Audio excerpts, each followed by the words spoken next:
오늘은 누가복음 8장 26절에서 39절까지 말씀입니다.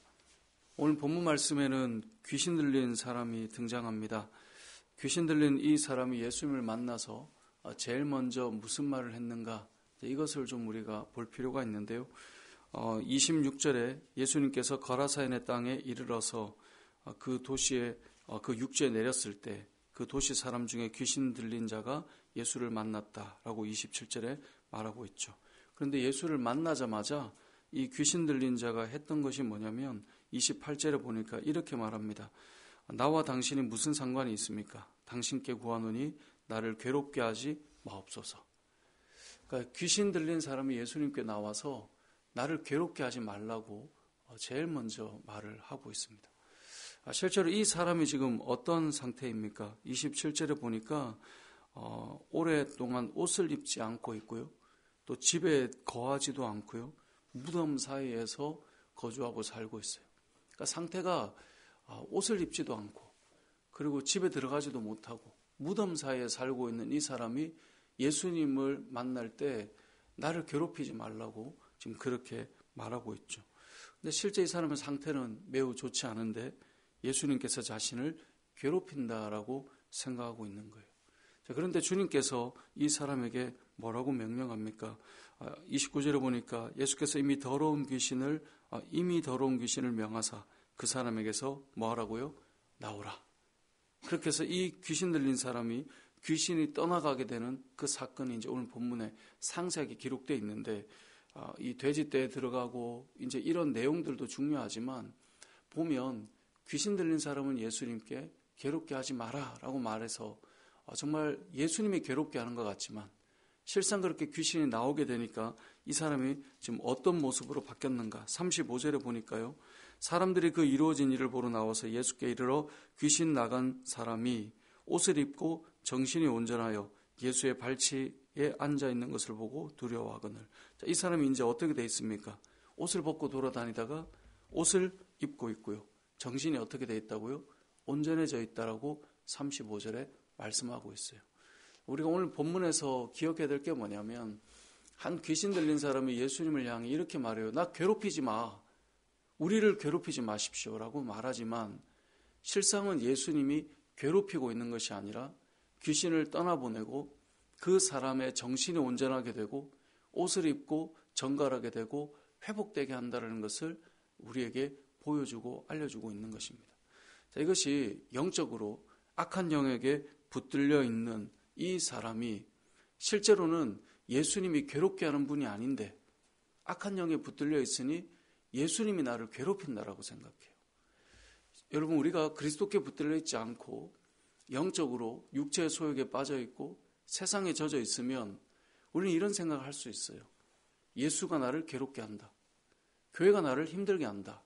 이런 생각을 할 수 있단 말이죠.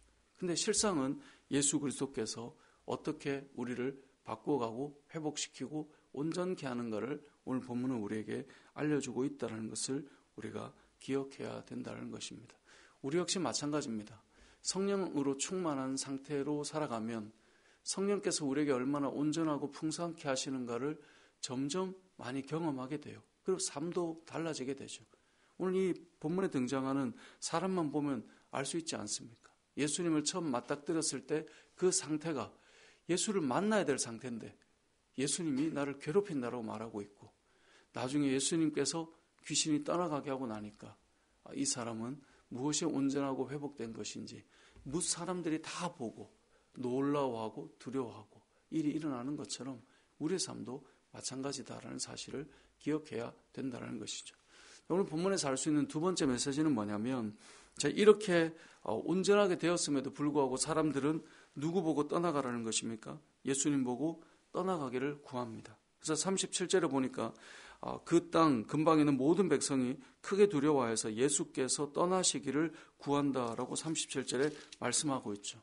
여기 예수님께서 나로 인해 이 사람이 온전해진 것이 안 보이냐라고 논쟁하지 않으세요.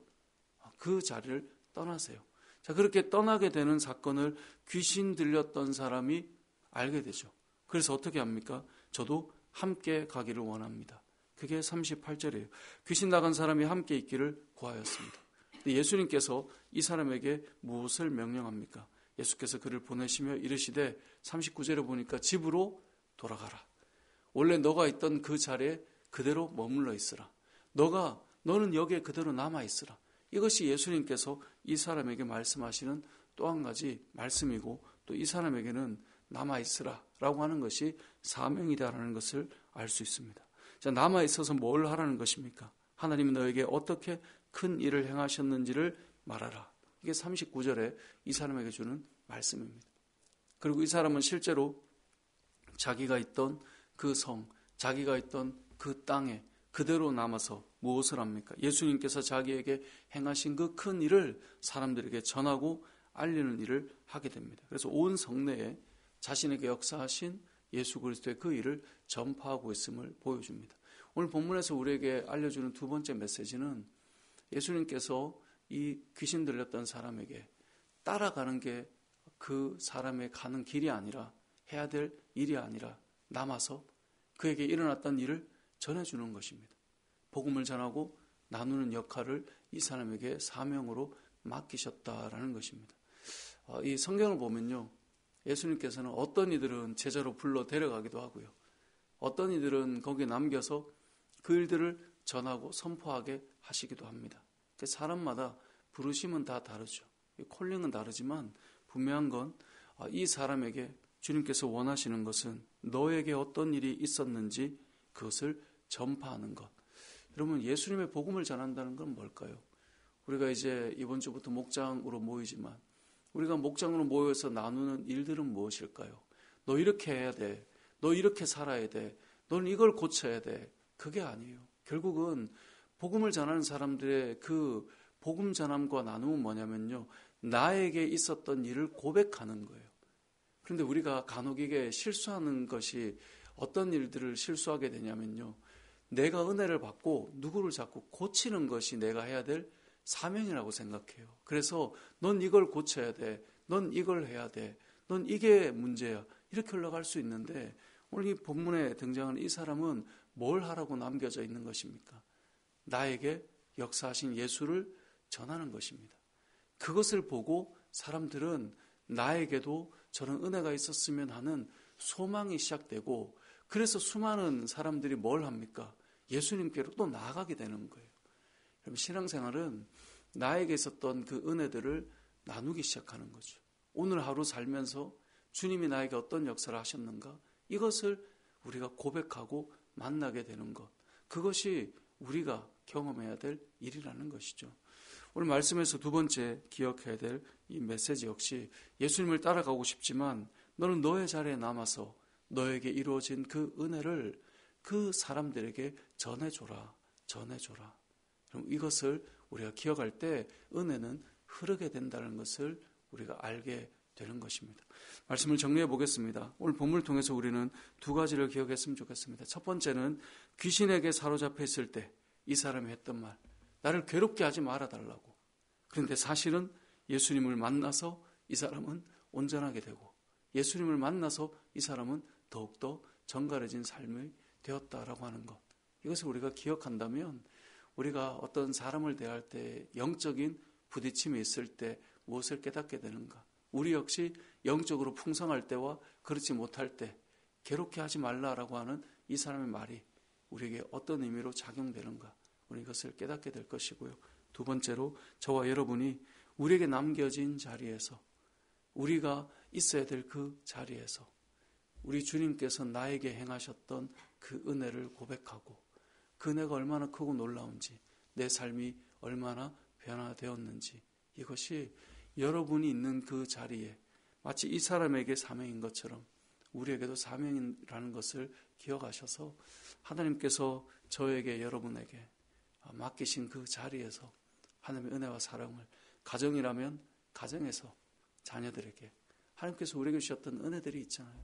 그거를 늘 나누는 거죠. 그 은혜가 흘렀으면 좋겠고요. 교회 안에서도 여러분에게 베풀어 주셨던 그 은혜가, 예를 들어서 말씀으로 통해서 은혜를 주셨다면 그 말씀을 나누고, 내 삶에서 역사하신 은혜가 있었다면 그 은혜를 나눔을 통하여서 아직 주님을 경험하지 못한 자들이 그 말씀 앞으로 한 걸음 더, 그 은혜 앞으로 한 걸음 더 나아갈 수 있는 그런 역사가 여러분의 간증과 전파를 통해서 이루어지는 은혜가 있으시길 주님의 이름으로 축복합니다. 아멘.